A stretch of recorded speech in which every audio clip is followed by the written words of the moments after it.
Does she know you're in the room? Be where your feet are. When you're at work, be there mentally, emotionally, physically. When you're at home, at the dinner table, be there. And that's the hardest thing, because so many guys, they come home and they're thinking about work, and then they go to work and they're thinking about home. And there's this duality where they never fully feel comfortable with where they're at. This is what causes this tension of like when your wife is like, hello, are you here? I know your body's here, but are you here?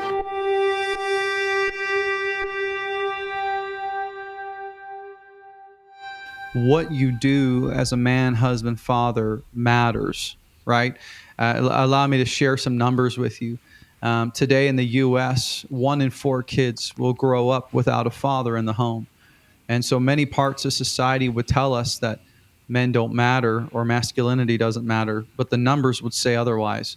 For example, 63% of youth suicides come from fatherless homes. 90% of homeless and runaway children come from fatherless homes. 83% of kids with behavioral disorders come from fatherless homes. And this last statistic, which is crazy to me, 71% of all high school dropouts come from fatherless homes.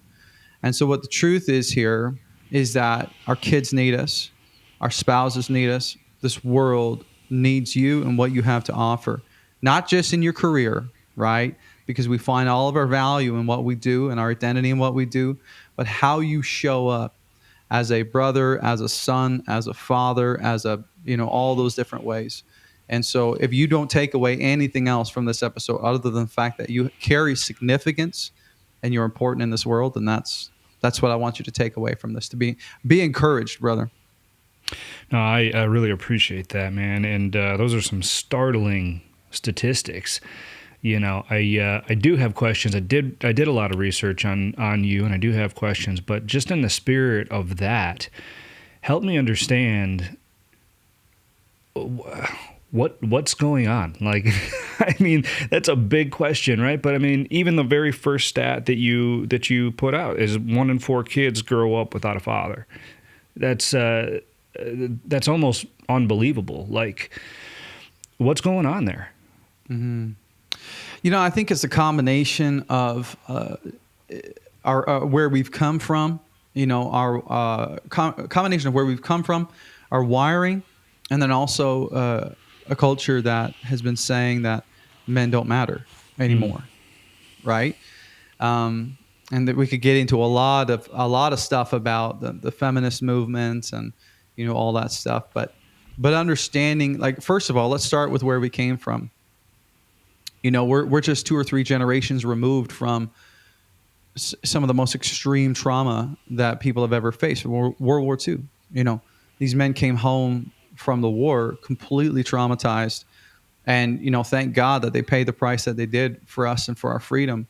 But they didn't have any tools or resources, and so the only tool they had really was the bottle, right? And so those guys grew up, or they came home and they raised boys, and said, "You got to stuff it. Real men don't cry, right? This is just deal with it." And then so those boys grew up and raised men, and those are some of us listening today. And some of the younger ones, they raised boys, and here we are today. There's actually a psychological term for this, and it's called normative male alexithymia, which is a mouthful. But really what that means is, normative male is, it's normal for a male, and then the word alexithymia essentially means to arrest in their speech when it comes to talking about their emotions, right? So what that means is men actually struggle, and we clam up, and we do not have the words to articulate how we're feeling. Now, that's an important thing to make note of, because number one, we have to understand that where we've come from. So we've not been great at identifying how we're feeling and then really kind of defending ourselves that way.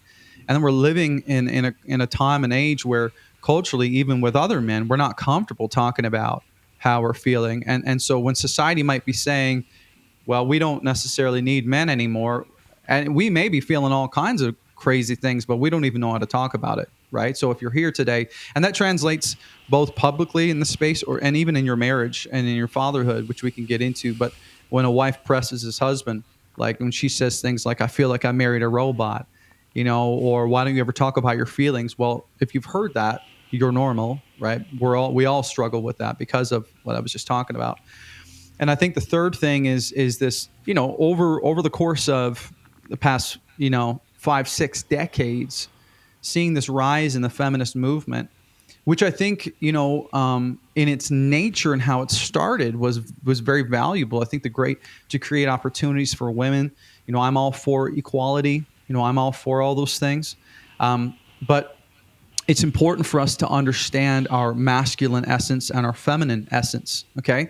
So what happened was women started to step into more masculine roles, right? Where women would normally not necessarily be working. Then they stepped in to start earning income, to start getting educated, all those different things, which is an amazing thing. But as that happened, men sort of started to, the roles shifted, really, Yeah. or maybe not shifted, but it wasn't black and white anymore. It was gray, Sure. right? Because Yeah. now my wife is making 100K a year and I'm making 80 versus 50 years ago, I was making 80 Yeah. and she was making 0. And we're You told and know, we're brought up to believe that our purpose is to provide, our right? So this purpose is is to probably provide. a very confusing thing for a lot of men. Exactly, because that's been the narrative that we've been taught, but we also don't have the courage or language to even be able to talk about it when we don't understand, right? Because of our wiring. And so we find ourselves in a situation where the wife or the mother is doing a lot of the things that traditionally men would have done, would have taken care of. And so what happens is the polarity kind of gets switched. And so the feminine starts to step into the masculine role and doing some of the things that we've done, which again is not a bad thing if we're communicating well, but that's not necessarily how we're wired, and especially if we're not communicating well about it. And so a man's two basic needs is to feel respected and to feel competent. Okay? If you feel disrespected or if you feel incompetent in the home, you withdraw because you don't feel like you serve a purpose anymore. Now, a wife's biggest needs are to feel seen, heard, and safe, right? A wife needs to be loved, to be cherished, all those different things. But a wife she can exist in the home and be a provider and do all those different things as well. And so what happens is as a man, as he forgets or maybe is not living in alignment with his purpose, and he starts to feel more incompetent, or maybe he goes to work more because he's better there. He can measure success there because there he feels competent. There he's respected by his colleagues, by his employees, by his boss, whatever. And so what we do is, instead of facing it and having the conversation about it, we don't do that because, number one, we don't have the language for it. It's scary. So we just go to work because that's where we can quantify our success. When we come home, it's super blurry. I joke about this all the time. I'm like, your 6-year-old son's not going to come up to you and be like, hey, daddy, here are 5 strategic reasons why you're the most effective father. Like, you know what I mean? And how do you Yeah. quantify your, making progress in your emotional health? This is not tactical. But you go to work, revenue is up in this quarter. You close this many contracts. Very, very tactical. And so that's what happens. And men just run away from the problem at home because they feel incompetent and they go to work. I've had clients call me from the office at like 9 p.m. I'm like, Mitch, I don't want to go home because I'm so much more comfortable in this empty, dark office than I am at home with my own wife and kids. But that's what happened. They got caught in that cycle. And so then they don't show up at home. So then their wife doesn't necessarily feel loved, right? Seen, heard, or safe. And then so she starts disrespecting her husband more because she's in a need. She's in a deficit. And then which makes him feel even more incompetent, right? Which makes him crave going to work where he gets those needs met. And this is what we call the crazy cycle. And before you know it, then the man is more comfortable at work than he is at home, and we spiral away from each other and then what happens? Well, the woman says, as women do, well, he's not showing up. Somebody has to. So I better step in and be both parents. I better step in and be the wife and the husband. I better take care of the mortgage. I better take care of the meals. I better take care of everything. And before you know it, she is both operating in the masculine and the feminine, which then causes her to resent her husband even more. And so what do?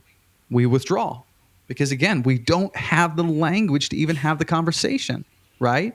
Yeah. There's a statistic today. It's crazy. 7 million men are of working age in the United States in the workforce, but they're being numbed. They could be working, but they're not because they're on medication, and they're distracted, drinking, whatever. The average man today, as of 2023, spends on average 2,000 hours per year in front of a screen, escaping reality. That's Whoa. I think that's 85 days, man.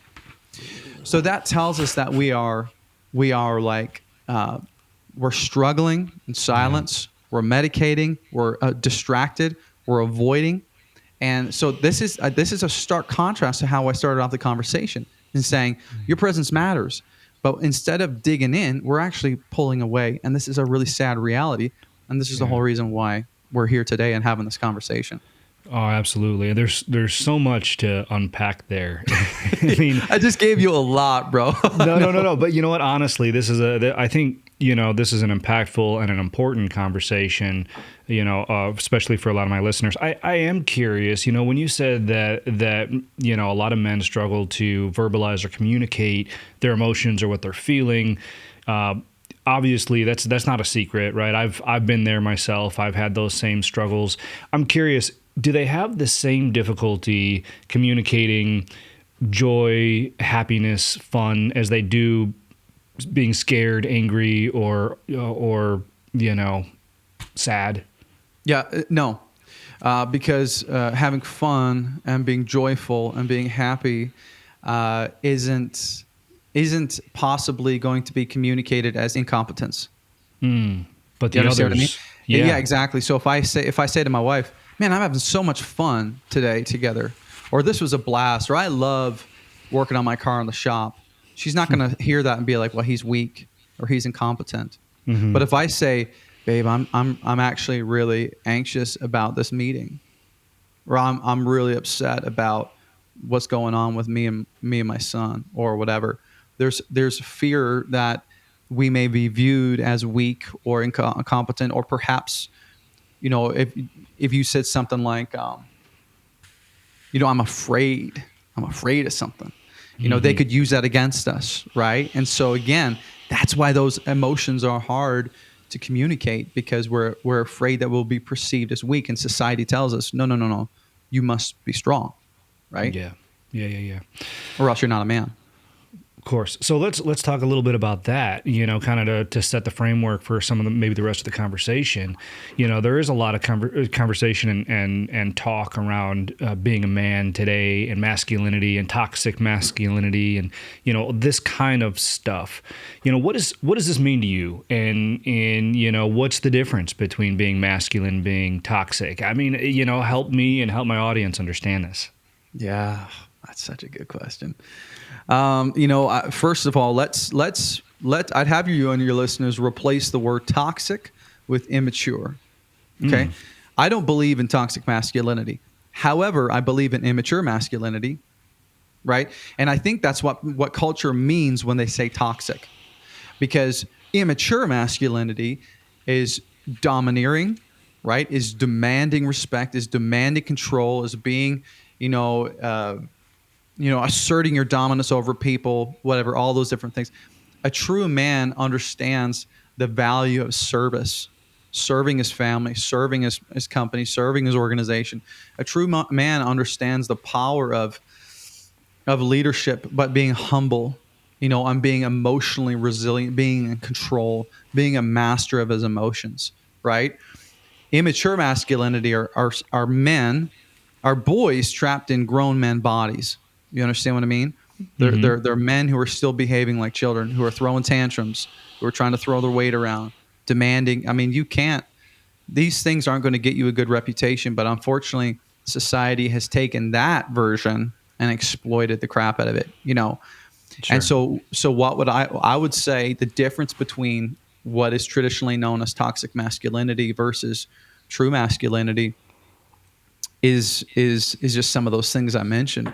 I think being a masculine man today is both a combination of some of the models of the 40s and 50s, but not all of it, because that's dated, right?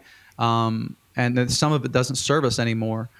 but there's some things from today's day and age, dare I say it, that we can take from it. And I think that a modern masculinity, or how to be a man, a modern man in the 2020s, is really living on that spectrum of how am I, and I love the phrase, easy to love, hard to kill. You know, Mhm. am I both, am I both dangerous? Like I can protect my family. I will, I will die on the sword if I need to. I will, fill in the blank. And am I available to my family to sit with them? Do I have the strength to hold space for them emotionally?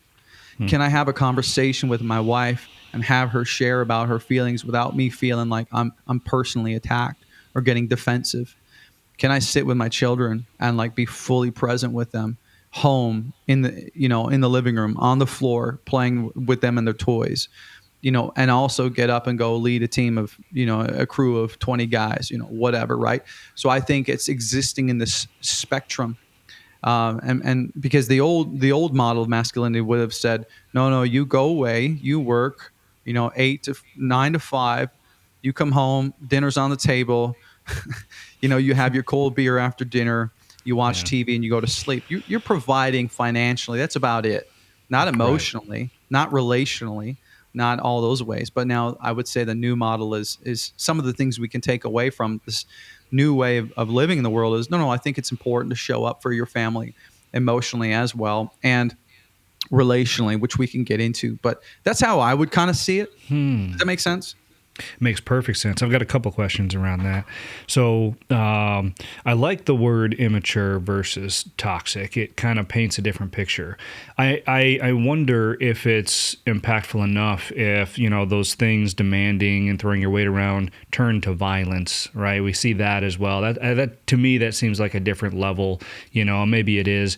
Obviously, it still comes from an immature place, an immature state, But it just the way that kind of you're framing it. I'm trying to place these categories, on different levels of masculinity, or maybe that's just a, human thing. I don't know, but.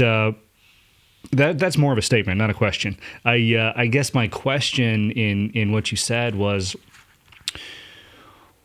what do you say or what do you do for somebody who doesn't even recognize that they're operating in a way that's not conducive to modern masculinity? I imagine most of the people that you have come to you, right? They're looking for something. Maybe they've recognized that they're not in alignment in some way, shape, or form, and that's what they're seeking your help for. But what about those people who just don't know that they're there? How do you or can you help them? Yeah, I think so. I think what you're asking me here, Josh, is how do you help a man who doesn't really know what his role is? Is that what you're asking? How do you help a man that doesn't know that he's stuck in a place of immature masculinity? Yeah, yeah. I mean, I would say spend time with more men. Number one, Okay. right? Ask your wife what she thinks. Mm. Because at the end of the day, we're lone wolves, right? And there's we like to think it's noble that I'm gonna put my head down, I'm gonna work, and when I come up, y'all will see, what I was able to do or whatever. But the lone wolf dies alone, right? A strong wolf builds packs, and so what the problem with being in isolation is you've got no accountability, you've got no one, you got no sounding board. You could be struggling with something that you think it makes you a monster, and the moment you get around other men, you're like, oh, wait a minute, that's normal, Mm-hmm. or you start talking to other men about what's going on in your marriage, and all of a sudden they're like, yeah, I struggle with that too. Or they might say on the flip side, nah, man, you're being an asshole, and getting called Yeah. out on that, which we need. Right. Yeah. And so I would say one of the simplest ways to know, is to get around other men and to be accountable and to be held accountable for your actions, but also just talk about your life, talk about your struggles and what you're going through. Yeah. Because dude, I remember I was 3 years into my marriage and before it took me the courage to talk to one of my buddies about something I was struggling with. And I talked to him, and he was like, bro, I deal with that like every single week. And I was like, are you kidding me? And I was like, I felt like a total monster. But then being around other men like that, it just normalizes some of these things in it. And once we bring it into the light, we're like, okay, maybe I can deal with this now, or whatever, right? And then the second thing is, like I said, have the conversation with your wife, because everyone has, when we talk about the masculine essence versus the feminine essence, notice I'm not saying man and woman, because women can be highly masculine and men can be more on the feminine side. And so when we talk about polarity, you just need to make sure it works for you and your partner, right? And so for me, my wife is highly feminine. I'm highly masculine.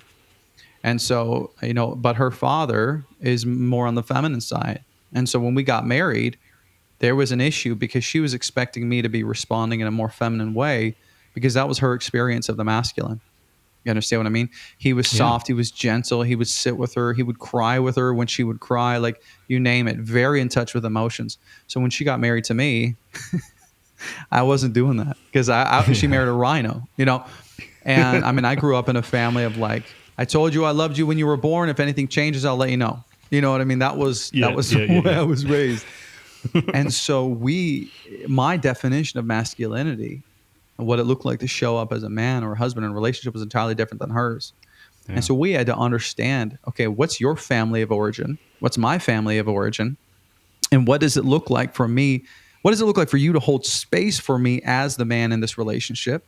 And then what does it look like for me to exist in this relationship and to love you as a man loves a woman, and how to meet your needs? So, and that is tricky, because that looks different for every person.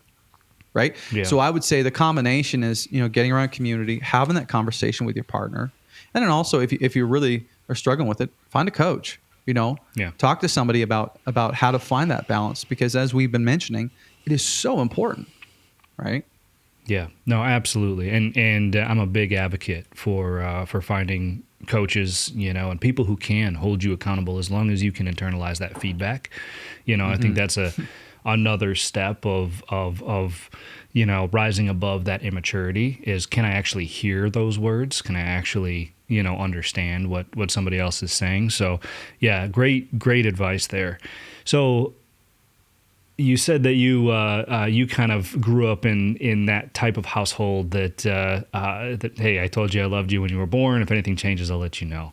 Right. So am I to understand that maybe you grew up in an environment where it was difficult to express your feelings? Yeah. Yeah, man. I grew up in a very dysfunctional home. Right. Crime, alcohol, abuse was just littered throughout my family. And I grew up stuck in the middle of it all. And I thought I had it figured out. I was the baby boy. I was the golden child. But I grew up with cops coming to the door. I grew up with my sister in prison. My dad went to jail, you name it. Tons of stuff. And I thought, I had it all figured out, and I thought I had it on lock. But there were a lot of wounds that I didn't deal with. And so when I got married, those unhealed wounds began to bleed into my marriage and my relationships. And what happened was, when it all hit the fan, I was always in senior leadership positions, very type A, high control. When I got married 3 years in, I was let go from the senior leadership position I was in, and I spiraled, dude. And I went into depression. I gained 60 pounds. We were $100,000 in debt.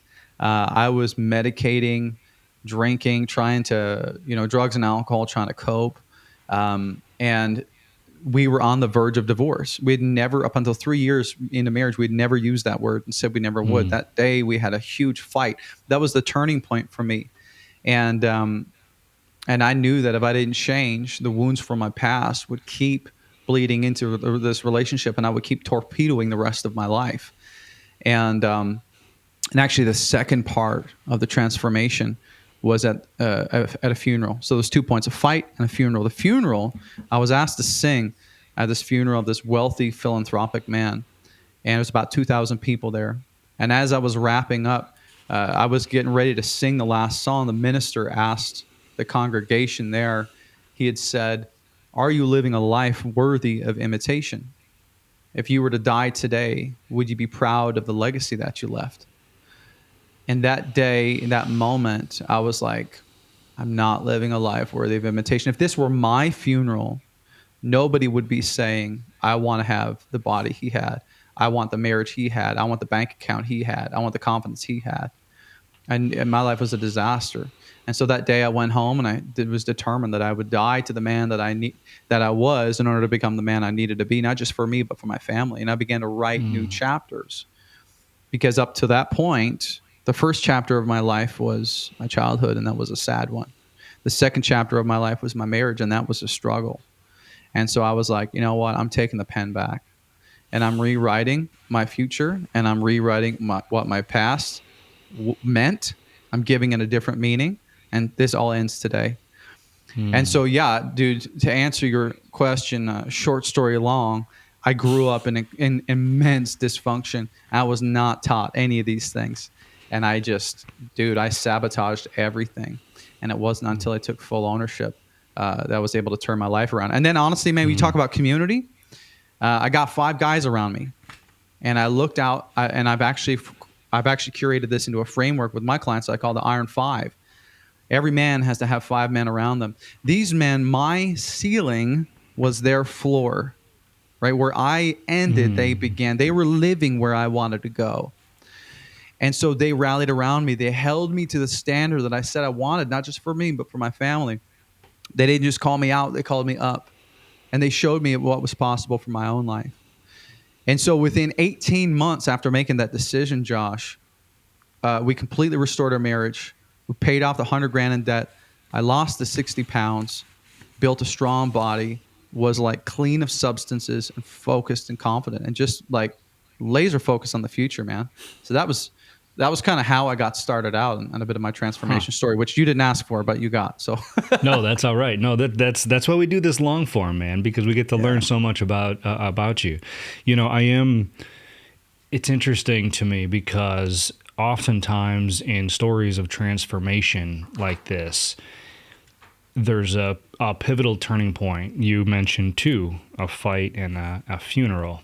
And I often say that there is actually 3 that have the capacity to change people, and you check 2 of these boxes: death, disease, and divorce. Right? And so you were at the brink of divorce, you were at a funeral. Thank goodness there's no disease that I know about. I'm not even going to ask that question. I'm good. Yeah, good. All right, good. So, I guess, I'm curious. Do people have to wait until something like this happens? And if they don't, what can they do instead? There are so many people like you, I think, that something has to change them. An external event or a source or something, flips that switch. I've had it happen to me. You've had it happen to you, but man, the thought of having to wait for something like that, it really fucking sucks, if I'm being honest, and maybe it's necessary. Maybe you have to do that in order to get there. But what's your opinion on that?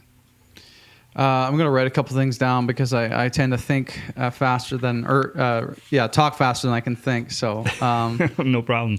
But yeah, dude, yes, so good. Such a good question. No, they don't have to wait. And I would say if you're listening to this today, don't wait. If anything I've said is resonating with you, if there's a fire growing in your gut, listen to your intuition. Don't wait to the point where your wife is walking out. Don't wait to the point where you get a bad diagnosis from the doctor. Don't wait to the point till you're so far in debt that you don't know how to get your way out. But here's the thing, man. Trauma leads to transformation. It's just the way it is. And so I'm thankful. It's messed up, but I'm thankful that my dad, wasn't around, and I'm thankful that, it sounds weird to say, but I'm okay with the fact that he was an alcoholic. I'm okay with the fact that there was abuse in my family, because that's what led me to where I am today. And honestly, dude, if it wasn't for that, I'd probably be some entitled prick somewhere. You know what I mean? Like I don't Yeah. know. But the reality is, no, you don't need to get to that point. But if you're here today and you feel like I want to make a change before it gets to that point, let me share a couple things that might help you really kind of start on your journey. Okay. We'll talk Yeah. a little bit about relationships, and we'll talk a little bit about how to start. The first thing we need to understand is in the US today, 70% of all divorces are initiated by women. Okay. Which is wild. Mm-hmm. Now it gets even worse. In situations where the wife is a high earner or she's educated, that number jumps to 90% of women or divorces in the US are initiated by women. Now, of those divorces, 80% of the time, the main reason stated for the divorce was that the wife feels disconnected emotionally from the husband, right? So now what does that tell us? The odds aren't in our favor, okay? So if you're listening to this and you're in a long-term relationship, you got kids or you got, a wife, whatever that looks like for you. And let's remember the statistics we just heard about the fatherless homes in the beginning of the Mm-hmm. episode. We understand what we do is important, but we also understand that the vast majority of the time women initiate this. It means that we need to take action. And just because we don't think there's anything wrong doesn't mean that that's true, because your wife might also be completely unhappy. And because of our unawareness, our lack of emotional intelligence, which we've talked about, we Mm-hmm. might not even necessarily understand, right, what's going on right in Yeah. front of our eyes. Okay, so that's one thing to acknowledge. And I know this to be true, Josh, because I can't tell you how many guys have called me in tears when they found out. One of my last clients was, he found out, I mean, this guy owned multiple seven-figure businesses, and he found out his wife had a bunch of money, runaway money saved up. She had a down payment on a new place, and she was taking the girls. And he called me in tears because he was about to lose everything, and he had no idea. So it's important to understand that. The second thing you should do, and the first thing that I do with a lot of my clients, is this: start with the end in mind. You're going to love this. Begin with the end in mind. Stephen Covey, in his book, The Mm-hmm. 7 Habits of Highly Effective People, chapter 2. Yeah, you got it there. I got it there too. Chapter 2 is called Begin with the End in Mind. Napoleon Hill, one of the greatest thought leaders of our time, constantly talked about beginning with the end in mind. My funeral moment, my transformation moment, was me literally beginning with the end in my mind, right? Yeah. And so the question you need to battle with is to get honest with yourself and ask yourself, what do you want to be known for? Because there's 100% chance that you're going to take a last breath one day. You're not, your body can't defy the laws of physics. Yeah. When you take that last breath, what are you going to be known for? What do you want to be known for? I walk my clients through a eulogy writing exercise, and it's visceral. I know you're smirking because maybe you've done it before. You do it It's as well. so powerful. It's so powerful. Yeah. So for your listeners, I basically say, I want you to take where you are today, and I want you to write a eulogy in the words of your wife, the words of what would she say about the man, the husband, the father you are today if she was standing over your coffin? Now, let's write that out. And then we're going to write a 2.0 version of this eulogy. If you were 100% the man that you knew you could be, that you were called to be, what would she be saying? Right? Now you're going to read that eulogy out to your wife, and you're going to read it to those you care about the most. And you're going to say, this is the man. The 2.0 version, this is the man that I will become. And I get them to read it to me. And dude, it's visceral and it's raw. But that is how we begin with the end in mind. That is clarity. That is honesty. And you can't escape truth. You can't escape honesty. So when we know truly what we want and where we're going, and if we don't like where we're at and we're observing the trajectory, like where I was, if I kept going on that path, I'd be single today. I'd be miserable. I'd probably be a drunk on the side of the road somewhere. I wasn't able to change until I visualized that future, until I got painfully honest with the decisions that I've made. Right. And so that's what I would say. If you want to take action and find some motivation to pivot now, let's think about it this way. We know that our lives are a result of the decisions we've made over the last 3 to 5 years. So Josh, when I think about where I am today, and I think about the decisions I was making 3 to 5 years ago, Well, that makes total sense. Now, if I like where I'm at, okay, well, I'll keep doing the same thing. But if I don't like where I'm at, then I got to learn how to make different decisions and learn how to think differently. Otherwise, it's Einstein's old definition of insanity, right? Doing the same thing and expecting different results. So I got to think about 3 to 5 years from now. Do I want life to look different? Well, I better learn how to elevate my thinking and elevate my decision making, or else I'm just going to get more of the same, because we know at least 90% of our decisions we make every single day are subconscious. That means only 5 to 10% of the decisions we make are conscious decisions. This is why we can drive to work and not even know how we got there. Yeah. But unfortunately, this is why we can wake up a year from now and not know what happened to the past year. Right. Or even worse, we can wake up one day when our wife serves us the divorce papers. We have no idea what happened. Well, we lived out a life on autopilot, right? So that's what I would encourage your listeners with today, man. Like, begin with the end in mind. I'm so glad you brought that up, because that's such a powerful exercise, and especially in closing the gap between who you are and who you want to be. Honestly, and that's something that I do annually, if not more frequent, because every single time I do it, I feel like I learn something else, and I feel like it's so easy, right, Mitch? Like, there are so many different aspects of your life, and I think the full exercise is, right, what would your wife say? What would your coworker say? Your colleagues say? What would your friends say? What would your brother say? So, something like that. And it seems like even if you are intentional about one or two of those things, like, there's only so much bandwidth you have. So what I've found is, if I don't revisit that, I'll inevitably focus on the thing that I put the priority on, and the others will fall behind, and I'll still be out of alignment in that sense. But just such a powerful exercise. Honestly, I get it brings tears to my eyes every single time I do it. And I'm sure you've seen your fair share of, people, and the impact that truly makes if they're doing it correctly. So no, I appreciate you bringing that up, truly. I think I read, I want to say it was on your website, something that stood out to me. You said, and correct me if this isn't accurate, but something around the lines of, your legacy is built in the everyday, ordinary moments. That really hit home with me, especially with a lot of the work that I've been doing lately. And I think it speaks to kind of what you were just talking about, right? How you can live life on autopilot if you don't check yourself and remain present. As CEOs, entrepreneurs, business owners, highly driven, motivated, ambitious individuals, we have a tendency to just go, and we do forget or ignore certain aspects of our life. Sometimes it's at home, sometimes it's with extended family, sometimes it's with friends. We don't hang out with our Iron Five anymore. You know what I mean? Mm-hmm. So there's these things that get lost. So help me understand that quote, your legacy is built in the everyday, ordinary moments, what that means to you and your clients.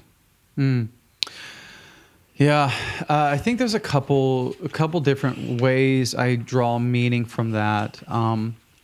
There's and I'll say this so I don't forget to come back to it, but there is a component of this where we need to become focused on the present instead of the future. I mean, it's important to focus on the future. I just said begin with the end in mind, but to not lose the family that we're working so hard to provide for, and that's the great irony. Is you talk to men and they're working their asses off to provide for the family, and the great irony is that a lot of these guys statistically will lose that family because they're so focused on work that they don't show up where it matters the most. And we can talk about why that is. But another nuance to that is, and I actually posted about this on Instagram this morning, and I'll read it here to you, but your legacy is built in the everyday, ordinary moments, not in luxurious vacations or grand gestures. Never underestimate your presence. And so it's not built in the all-inclusive trips. It's not built in the bedtime, or it's built in the bedtime routines. It's not built in the expensive gifts, but it's built in the way that you listen when they talk. It's not in the special occasions, but in the way you carry yourself every single day, right? Luxurious vacations and grand gestures create memories, but your consistent presence shapes who they become as individuals, right? And so I think guys get that wrong. They try to buy their love. They try to buy, like, I'm gonna make a bunch of money, and I'm gonna come home. I'm gonna take them on a big trip, or I'm gonna do this lavish thing. Which actually, in fact, if you're not showing up and you're present, actually cheapens the whole thing, and it pisses your kids off, or it pisses your wife off if that's what you're doing. That was what I experienced when I was a kid too. My dad was gone all the time, and he'd show up with like a new quad or something, and I'd be like, "Really?" And I'd actually want to torch it. And that's the mistake we make, because we spend so much time building our empire that we forget about the true empire that we should be building is our homes, right? And so there's that nuance, and I'll come back to the reason why we struggle with this idea and losing our families is because, again, going back to, we don't necessarily understand our worth is in what we do. All right. So here, when we talk about the masculine versus the feminine is all about being, right? The masculine is all about doing, right? We're not really all that about, we don't really care too much about being who we are. And we're also judged in the world by what we do. So what do? We just keep doing more, right? And we're really good at doing. We're really good at making strategies and being super tactical, right? And so this is why, again, like we talked about the crazy cycle, right? We begin focusing on work. And we start to say, because we're not necessarily valued in society by what we can bring, emotionally or relationally. So we say, well, I'm going to bring home a fat paycheck. I want to build this company. You'll love me more then, right? We work for our love, right? We perform for our love, because whether it was how we were raised or what culture says, society says, it's what we feel like that's all we have to contribute, right? But then what happens is, we come home and we totally lose track of the things that matter the most, because we don't know our kids, and we don't know our wife. We don't have the respect of our wife. And so when we talk about legacy being built in the ordinary, it's like, man, when you come through the door after work, are you still wrapping up emails, or are you sitting on the floor playing with your kids? Are you heading straight to your office to do something on your computer, or are you giving your wife a hug and a kiss and asking about the hardest part of her day and how you can support her, or saying, hey, thank you so much for how you're showing up as a mom. You're an amazing woman. You understand what I mean? Though you get to make that decision every single day. And the legacy isn't built by going in, like to bring those analogies, the legacy isn't built by coming home and getting back on the computer or staying on your phone and wrapping up emails. The legacy is built when you get on your knees, you play with your kids, or you grab your wife and appreciate her, right? That's where we get it wrong. But we go to the office and we stay on our phone because we feel like we got to work and we got to perform. But our wives don't give a rip. You know what I mean? It's not about our perfection. It's about our presence. Does she know you're in the room? One of the most profound statements that I'll use with my clients that resonates with them the most is, be where your feet are. When you're at work, be there mentally, emotionally, physically. When you're at home, at the dinner table, be there, psychologically, emotionally, all those different ways. And that's the hardest thing, because so many guys, they come home and they're thinking about work. And then they go to work and they're thinking about home, right? I know I've been there. And so many guys, and there's this duality where they never fully feel comfortable with where they're at, right? Yeah. And this is what causes this tension of like when your wife is like, hello, are you here? I know your body's here, but are you here? Right? Yeah. So anyways, that's what I mean by your legacy is built in the ordinary moments. Does that make sense? It makes perfect sense. I appreciate the explanation. I think it resonated, with me so well, because for years, this is something that I struggled with personally, and it wasn't until I got intentional about presence that it truly changed. But, I spent 17 years building an 8-figure business and then multiple businesses around it.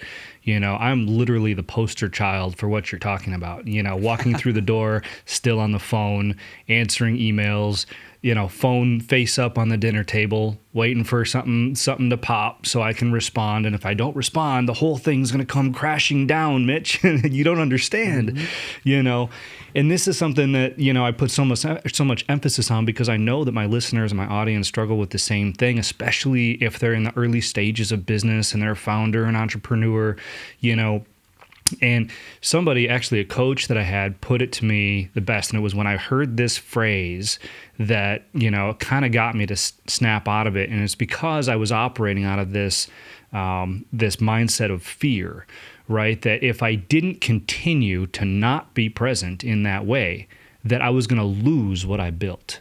Mm-hmm. And you don't realize that as you move through life, you redefine what fear means, and you set a new baseline, right? So the way he put it to me was, Josh, you're walking a tightrope, and you don't know if you're 6 inches above the ground or 600 feet above the ground.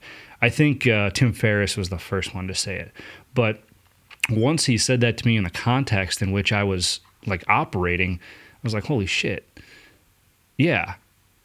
If I fall off, I'm not gonna die. Right? I can step right back on. And if I can do that, then I can be here now, with my kids, with my wife, or to your point, where my feet are. If I'm at work, I can have the hard conversation. I can lead the team. I can do all that stuff here in the moment, because I'm not wondering and worrying about the things that are happening where I'm not.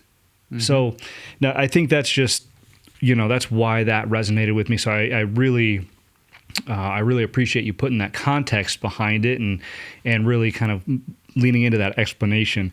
Be where your feet are is something I'm going to remember. I got Post-it notes up on my desk, like just that remind me how to operate every day, right? And that's going up there. So thank you for that, man. Another little one-liner for you that you might like is your job as a man is to be the lowest heart rate in the room. When we talk about masculinity, we say immature masculinity is someone who reacts to their environment, right? But as a man, your responsibility is not to be the thermometer, but to be the thermostat. All right? So when you walk in the house, a thermometer reacts to the room. The wife's stressed out, the kids are screaming, and what do? All of a sudden you react. You're like, I don't need this. I don't need this shit. I've had a crazy day at work. Now I'm stressed out too. And what do? You add to the chaos. You're reacting to the environment. You're a thermometer. Mm-hmm. You, as a man, have to understand that you have an emotional significance that you carry to every room that you walk into, especially with your family. You have the ability, your presence has the ability to be a soothing balm to your family. And so if you can understand how to be the lowest heart rate in the room, before you walk into the room and ask yourself that question, what does that look like? Show up, bring the calm, be the thermostat, and you get to set the tone, the emotional climate in the room. When that happens, and your wife, here's the reaction. When you walk through the door, you want your wife to think, he's home. I can relax. I can turn my brain off. Not, oh shit, he's home. Like now I got to walk on eggshells. Yeah. It's going to get even worse. You understand what I mean? And I think that is one definition between immature masculinity and true masculinity. Does that make sense? Makes a lot of sense. Let's play through a scenario here, because I know this is a scenario that I've been in, and a lot of people, I'm sure that my listeners, and so I'm going to ask this question on behalf of them, right? Say, we're at work and we are operating 1,000,000 miles a minute. We're playing fireman. We're growing, scaling, building business, and we're on decision overload. We've got decision fatigue. We hear that term being thrown around, and the weight of the world, the weight of the company, the weight of 70 families that we oversee are on our shoulders. And then we come home to chaos, right? The dog is barking. Maybe it's running around with the towel, and the kids are chasing it. But, your wife is, getting angry because that's a really nice towel. You don't understand how nice of a towel that is, and it's oh, thank God he's home. You deal with this. So, in the state that you're in, and I think this probably speaks to like before you go in, right? Try to be intentional. But can we talk about the difficulty of that? Yeah. Yeah, it's super difficult. And here's where we get it wrong is, and rightfully so, because we're paid to fix for 8, 10, 12 hours a day. That's So not only does the society say that's where your value comes from, but you're getting paid to do it all day, every day. So you're really good at it, right? Now you mean to tell me that I got to walk through the door and flip a switch, and now all of a sudden I'm not supposed to do that anymore, right? Well, that's really hard to do. And so what do? Is you walk in and you start shoving solutions down everyone's throat, right? Yeah. And you Yeah. start treating your family like employees, I know that all too well, man. right? And this is what happens. And so, and on a side note, I say to guys all the time, when we talk about intimacy in the relationship and stuff and why you lose the desire of your wife, well, your date nights just look like board meetings with alcohol, right? There you You're go. talking strategies. When are we picking up the kids? What needs to be taken care of? Talking about the budget. It's like, really? So anyways, going back to the thing. 5-10 minutes, man. You can't put enough value on taking 5 minutes before you go into the house, right? I call it a preparation pause. I don't care what you got to do. Like set an alarm, put a sticky note on the garage door before you walk into the house, whatever you need to do. And all we do is we take 5 minutes and then we say, in that moment, we're going to take 2 or 3 minutes to wrap up any emails, wrap up any text conversations, all those different things. It's called the Zeigarnik effect. If we have open loops, open conversations, open things going on, it actually takes up mental real estate in our mind, and it decreases the capacity for other things like having a critical conversation with our wife when we come in the door or whatever. And so we want to close as many loops as possible, right? Number one. Number two is you just take a couple moments to breathe, right? And if your listeners, you can Google like box breathing, or there's something that I like called the 4-7-8, which is you inhale for 4 seconds, you hold it for 7 seconds, you exhale for 8. You do that 3 times. And then, so you're actually, and this is not woo-woo, this is neuroscience, right? Yeah. This is how you go from an elevated state of, fight or flight, whatever, and you get to a place of calm. And then you ask yourself before you walk in, and this is called externalizing, psychological principle here, where you actually get yourself out of the present situation and say, what would a present father do when he walks through that door? What would a loving husband do when he walks through that door? What would a man who is the lowest heart rate in the room, how would he show up? How would a man who is truly where his feet are, what would he do? And so this is our way of asking ourselves, what would that person do? And it's because of something called the Solomon's paradox, which we could get into another time.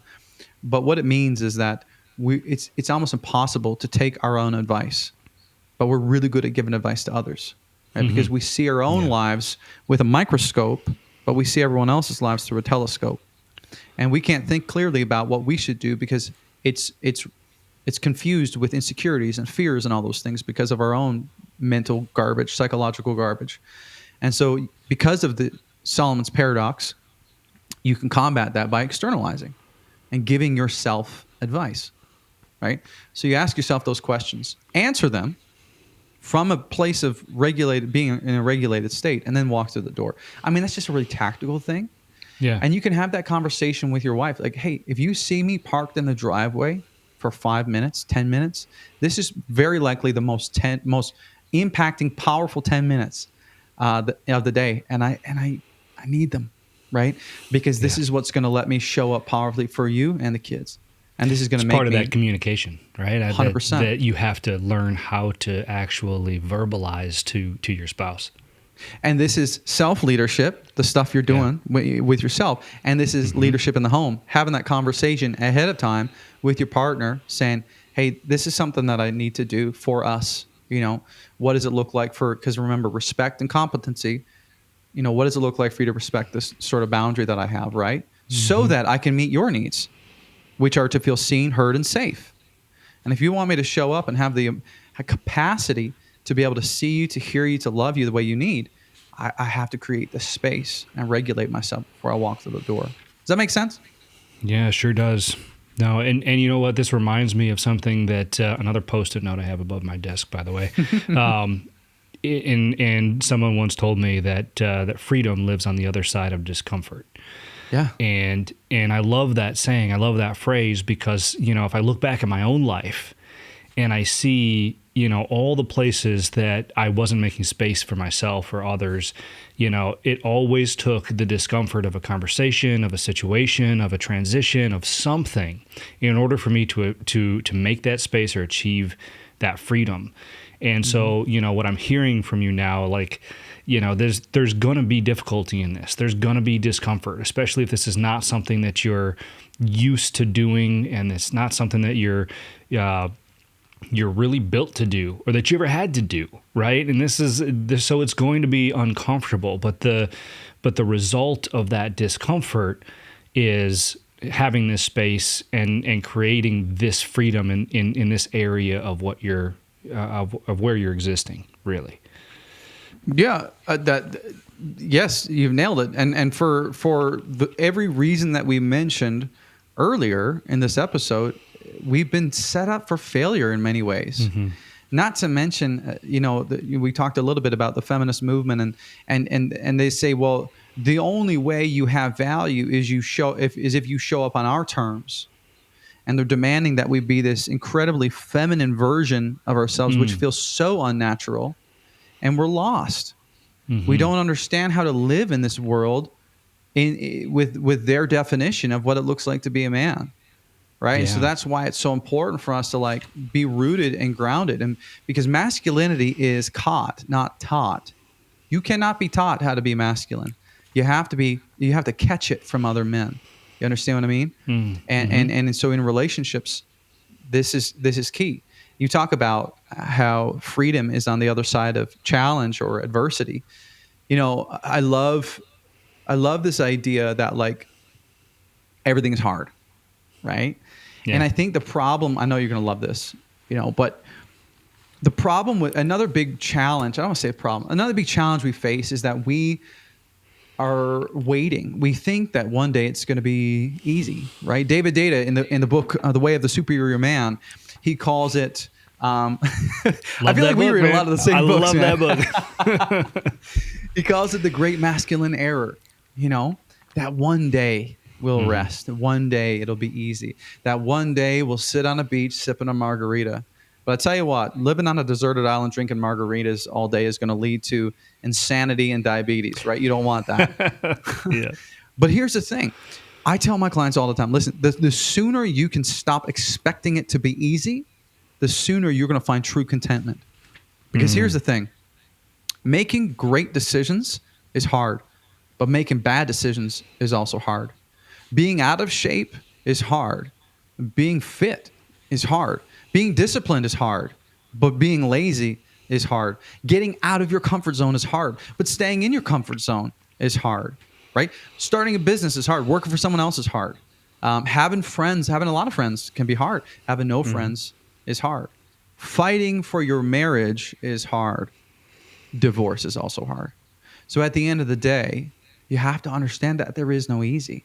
And the moment you stop waiting for it, because every great diet starts on Monday. We're going to do the new thing next year, January 1, because then the conditions will be perfect. Then it's going to be right. No, it won't. It's never going to be easy. The timing's never going to fully work. You either commit or you don't, and you stop waiting for it to be easy, right? When you can stop waiting for that and anticipate that whatever you do, whenever you do it, is going to be a challenge, and perhaps that's the entire point, then you'll be happy. Because actually, as men, we've been designed, not just emotionally, but physiologically, we've been designed to carry more weight. We have the ability to compartmentalize psychologically. We've been designed to carry more of a mental load. We are built for adversity. So stop looking for the easy way. Does that make sense? I love that. Man. That's fantastic. And we see this stuff floating around a lot, but essentially it still rings true, right? And choose your heart. Yeah. Right? I mean, like you said, working out is hard, being unfit is hard. Which one do you want to be?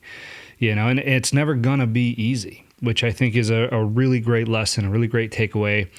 Especially with people out there. Listen, I do a lot of work too with the drama triangle, the victim, persecutor, rescuer mentality, putting that kind of framework over some stuff. And people don't realize like how true this is, especially in the entrepreneurial world, and if we start to believe the narrative, to your point, that something is eventually going to be easy, or should, I hate that word, right? Should be easy, then, inevitably we fall somewhere into this drama triangle, because to your point, it's not gonna be. And so if we lie to ourselves, we tell ourselves that little tiny narrative, and it's too easy to slip into that victim mentality, or even, become a persecutor for somebody else who might be in that mentality, or whatever it may be. Hopefully my listeners know what I'm talking about. I've talked a little bit about that on this show already a couple of times, but no, absolutely, that makes sense. And it's an important takeaway, I think, for the show. You still good on time? Yeah, man. Yeah. All right, good. So I still got questions for you, man. This is incredible stuff. I truly appreciate this.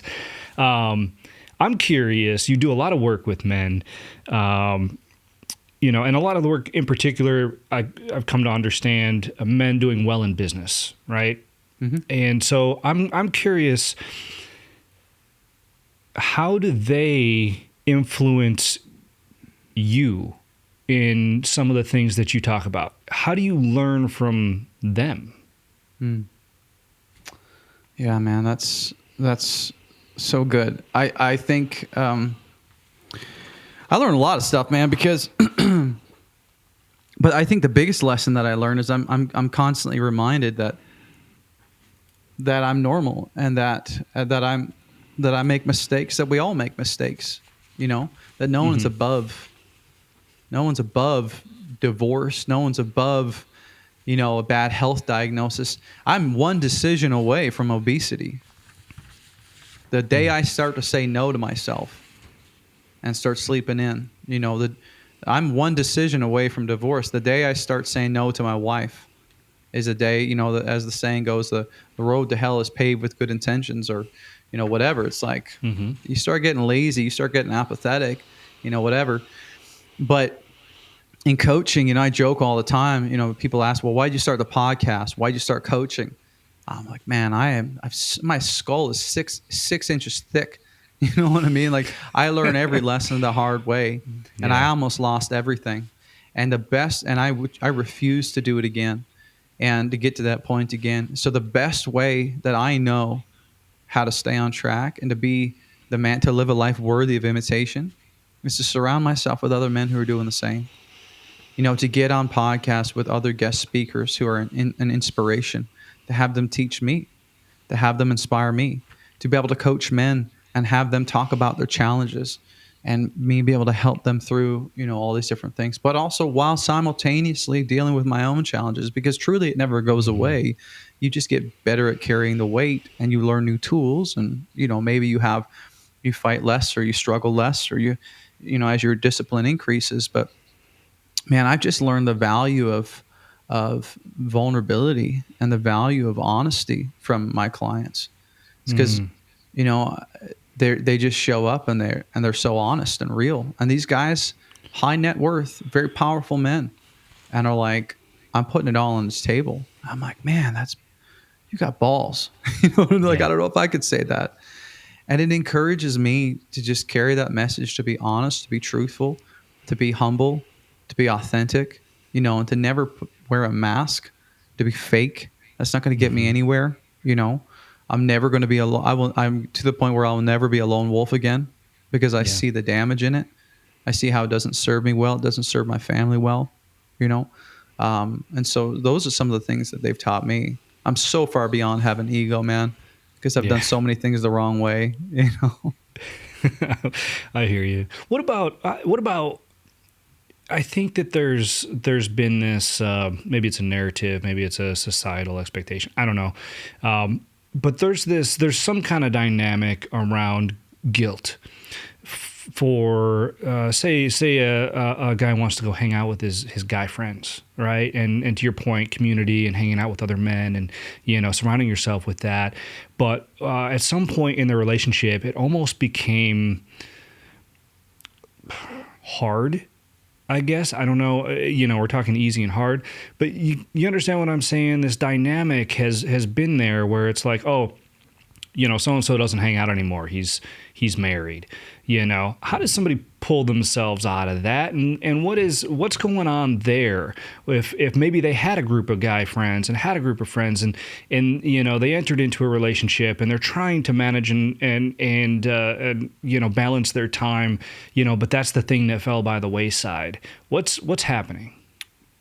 Yeah, they lose focus, right? Oh. They start majoring on the minors. Gotcha. Instead of majoring on the majors. Like we need community. We need brothers, we need guys to lean on. And this has always been the case, but we lose focus and we get egos. We have a career, we get married, we get a mortgage, we get children. And all of a sudden we become concerned about what society thinks, about what our father-in-law thinks, about what our brother thinks, about what our neighbor thinks. It's like, well, I could hang out with my buddies tonight, or I could stay home and work and push this contract through, or I could, fill in the blank, but I could work instead, because that's where I'm really going to be respected, right? If I make an extra $50K this year, people are going to respect me more than if I go out for a couple of my buddies and I talk about having a tough time on my marriage. Well, that's not going to make me look powerful. Right. Mm-hmm. But if they see the new BMW I'm driving, well, that'll make me look successful. Right. So it's this dealing with the ego and dealing with the pride and dealing with this need to be perceived as powerful and strong and a producer, which are all great things to have. But at what cost? I would ask. Right. Are you perceived as powerful and strong and producing at the cost of your social life, at the cost of your brothers or your wife or your children? Then that's too high a cost. Mm-hmm. It's not worth it, right?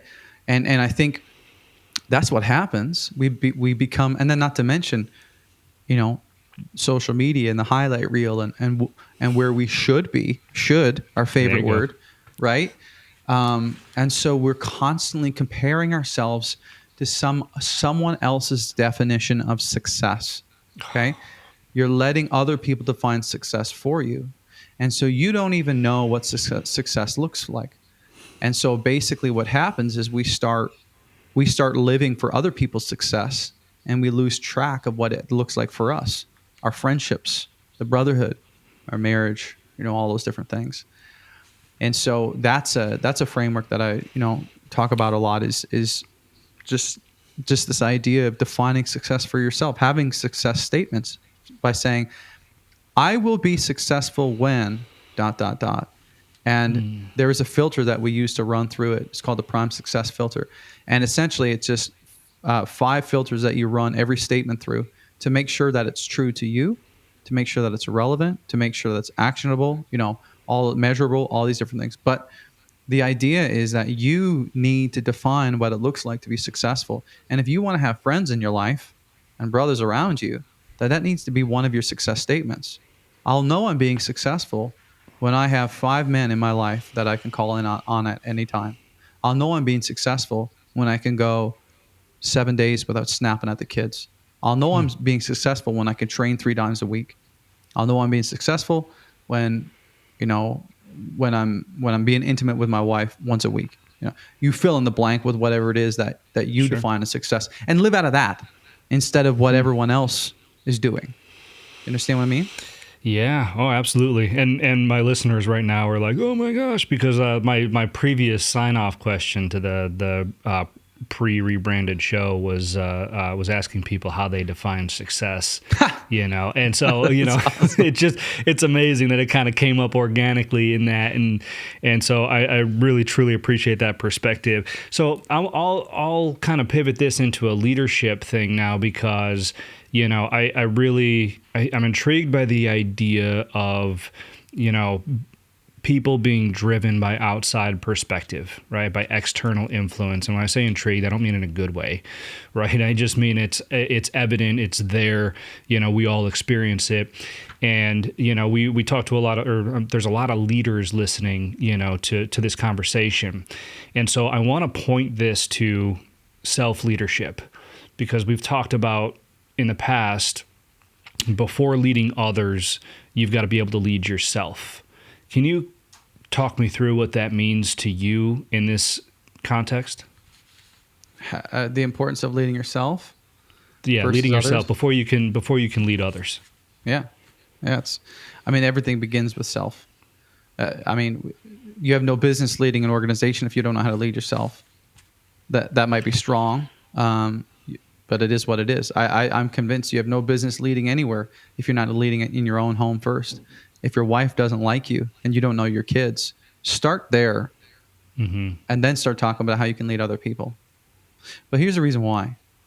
This also massively affects our self-confidence as well, right? So, a lot of times guys will ask me, how do I become more self-confident?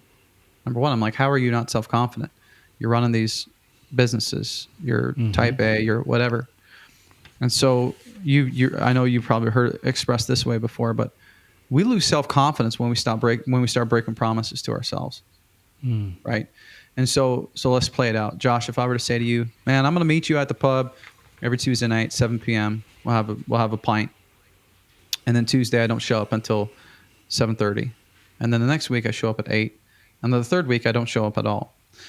Eventually, by the third week, you're going to be like, I don't have confidence in this guy anymore. I don't have confidence in this relationship. The same thing happens with ourselves, right?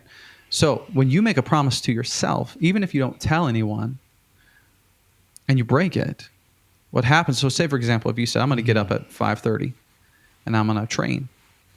Now, the alarm goes off at 5:30 and you might say, I'll sleep in. I'll work out later on. I'll take a break. My lunch break, I'll train. But what happens is you think that nobody else knows, so what's the big deal? But your mind understands and knows what's going on. So there's a couple reasons why this is important. Because you do that enough time and you break enough promises to yourself, your mind begins to say things like, why should anyone else trust you if you can't trust yourself? If you can't even trust yourself, that when you say you're going to get up at 6 a.m., you don't do it, you don't follow through, you're an untrustworthy person. You can't lead other people. You can't lead yourself, right? So number one, we break promises to ourselves. And the second reason why this is significant is because that first thing you do in the morning, when you say no to yourself, when you say no to a commitment you made, psychologically, you're setting yourself up to continue saying no to the other promises you made throughout the day. So it all starts with that first decision. I know Jocko Willink talks about the alarm test. It's like that's the first test of the day. Because if you say yes to that, then you're priming yourself to say yes to the rest, right? And so the reason why that's so important, Josh, is because if we can't follow through and lead ourselves that way and say yes and to rebuild our self-confidence, then we can't lead others because we're leading out of a place of, we're not being authentic because we can't trust our own word. We can't trust that we are being authentic and that our insides don't match our outsides. Because our outsides say, do this, do this, do this. But on the inside, when I tell myself to do this, this, and this, I don't do it, right? That's not integrity. And so that over time, if you build an empire, by leading other people, but you don't know how to lead yourself, it's all going to crash and burn. Yeah.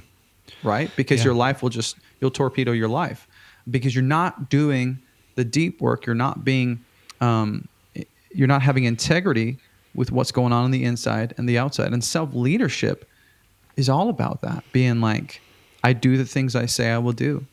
I make great decisions for myself and for my family. I lead my home, myself emotionally, mentally, physically, and I follow through. Then I can, in good conscience, lead other people. Does that make sense? Yeah. If you can't, if you can't convince yourself that you're going to do what yourself is going to say, then how are you supposed to convince others to do anything of the sort? Yeah, and so self-leadership, you could split that up into any area. You talk about setting up healthy boundaries with your family or at work. Self-leadership means taking care of your physical body. It means taking care of your emotional health. All those things start from within. That's why I'm not an executive coach. I'm an executive whisperer. I talk to executives who are great at building businesses because I coach them on the things that matter the most is self-leadership, I teach them how to show up as powerfully at home as they do at work. I teach them to be able to lead board meetings and lead teams, they know how to lead board meetings and lead teams. I teach them how to lead their partners and lead their children and live a life worthy of imitation, something that they can be proud of, how to lead themselves well. That's the business I'm in, right? And that has enormous effects professionally. I mean, it's crazy because when everything's dialed in at home, man, you're showing up way more powerfully at work. You're tuned in, you're locked in, right? So I understand and resonate with that so much. I mean, it's, I can be 10 times the entrepreneur and the CEO that I am if I know that at home everything is good. It gives me the confidence, it gives me the drive, it gives me the ambition. I mean, it is truly, and what I've come to find in my later years here is that that is truly the fuel that fuels the fire that I use to accomplish and provide and do those types of things. But I don't think we're often taught that, right? It's almost like we think it's the other way around. So, bringing this thing kind of full circle to your point. So I'm curious, Mitch, what do you want Dad Nation to stand for 5 years, 10 years, 20 years from now? That's a great question. Yeah, man, I want to make a dent in the world to help men understand that they have a place, that they're valued, that when they show up. I say at the end of every single podcast episode I've ever recorded, I say, when the dad gets better, the whole family wins. It's equivalent to like a rising tide raises all ships. Again, you carry an emotional significance. Your children will do what you do. They won't always do what you say, but you better believe they're going to do what you do. And so when the dad gets better, everyone benefits. Generations benefit, right? And so I tell people this all the time, and I get in trouble for it. But they'll say, I'll get in trouble for it. They say, what do you want your son to know? And I say, I want him to know that he's number 2 to my wife, right? And they're like, well, you can't say that. You're supposed to love your children. Like, you're supposed to be your big priority. I'm like, no, he's not. She is. Because the best chance that he has of having a healthy relationship when he grows up is to see a model for him, to see a man who loves his bride, right? And so here's the thing. We know statistically that our sons will grow up to become the men that we are, right? We know that if you're listening to this and you have a daughter, your daughter, this is true, that your daughter will grow up to crave the attention of a man who's just like you. And so if you want your daughter to come home, to bring home a great man one day, you have to model that greatness for her so she knows how to recognize it when she sees it in another man. You understand what I mean? What you do matters. And so 5 years from now, 10 years from now, I just want to impact more men, help men restore their marriages, restore their relationship with their children, show up powerfully.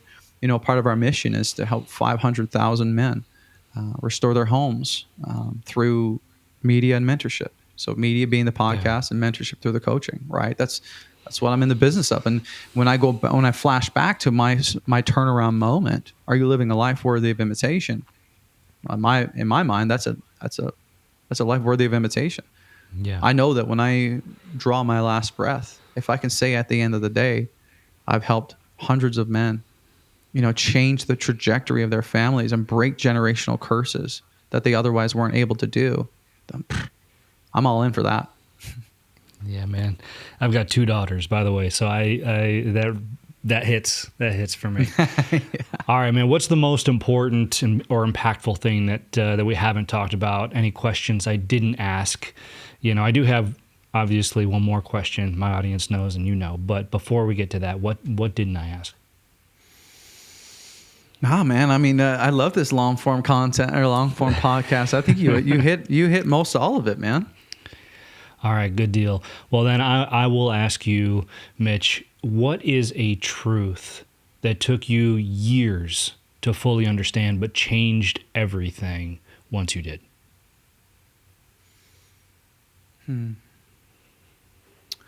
When we are children, we allow, when we're children, our environment shapes our attitude, right? The environment we grow up, it shapes how we see the world. It shapes how we think. It shapes how we speak. It shapes how we love. But unfortunately, as we grow up, we still continue to think that our environment, and we still allow our environments to shape our attitude as grown men. But we must understand that we can flip the script, and we can now use our attitude to shape our environment. Right? We get to decide what rooms we go into. We get to decide what kind of impact we have. We get to decide what kind of meaning we associate to our past. We get to decide if we move from victim or victor. We get to make that decision. So the biggest turning point for me was understanding that my environment no longer has to impact my attitude. In fact, I can flip that script, and I can change my perspective, change my attitude to completely shift my environment, and to take my life to levels I've never imagined before. To transform my life and the life of others. If you were to ask me when I was 12 years old if I was able to do this, I would have laughed in your face, because I was told you're going to be a drunk like your dad. I was told you're not the smart one in the family. You're kind of the dumb kid, And so I grew up believing that narrative, and for most of my young adult life, Josh, it took me 3 years. To launch this. And I was so passionate, but I was convinced that I wasn't smart enough. I was convinced that that I had nothing valuable to contribute to the world, right? And so when I finally did it, I was able to rewrite some of those lies that I believed, and I allowed my attitude to shape my environment. Does that make sense? Yeah, sure does, man. And I can say just after this conversation that the world is going to be a whole lot better off because you made that decision. So thank you for that. Where can people find you? Where can people learn more if they want to get in touch? Yeah. Oh, that's a great question. I keep it real simple, man. I do 3 things: content, courses, coaching. 3 C's. You could check it out. The content is the Dad Nation podcast. Real simple. Just Google it. You'll find it. I'm on anywhere you listen to podcasts. Courses, I have something called the High Performance Husband, which is essentially everything I teach my one-to-one clients in an online trilogy, self-guided. Right? But if you're the kind of person who wants to take action today, then we can have a conversation about what coaching looks like, which is the 3rd thing. I have a community called the Dad Nation Coalition, which is a community of high-performing men who are on the same mission, who want to show up as powerfully at home as they do at work. Successful men who want to level up in their home, their health, and their happiness. So yeah, any of those ways, just honestly, without sounding vain, if you just Google the Dad Nation, you'll see my face plastered around a few places. So, but I can give you the links to all that stuff. If you can put them in the show notes, and if you're okay with it, I'd love to give your listeners a free gift today. Please. So as we've talked a little bit about, this emotional intelligence and emotional awareness, and we stated that 80% of divorces, the major reason is because the wife feels emotionally disconnected from their partner. Well, I created a simple list of questions that men can literally pull off the page and use it to engage with their wives on an emotional level. And I call it the connection code. Okay. It's just 50 questions that are designed to spark the fun and bring the fire back.